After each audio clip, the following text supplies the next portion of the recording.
Pilihan yang tentunya sangat menarik untuk Anda simak. Kita lihat yang pertama, ada anak dikira tenggelam. Saudara, beredar sebuah video yang dinarasikan adanya seorang bocah yang mengerjai tim SAR dengan informasi orang hilang tenggelam. Setelah ditelusuri, narasi video itu ternyata hoax dan kasus ini terjadi karena kesalahpahaman informasi antara warga dengan seorang bocah tunarungu.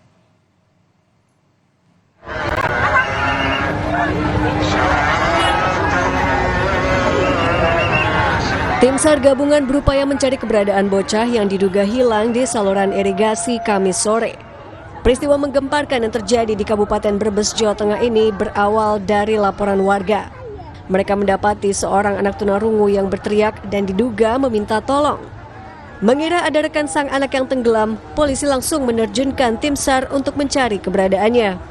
Bahkan beredar narasi dalam video itu bahwa sang anak yang dilaporkan hilang ternyata menonton tim SAR yang tengah mencarinya.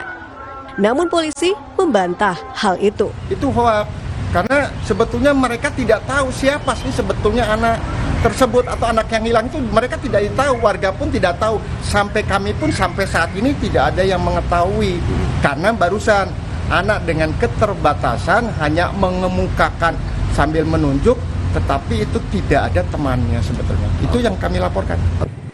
Hingga Jumat pagi diketahui tak ada laporan orang hilang yang diterima oleh polisi.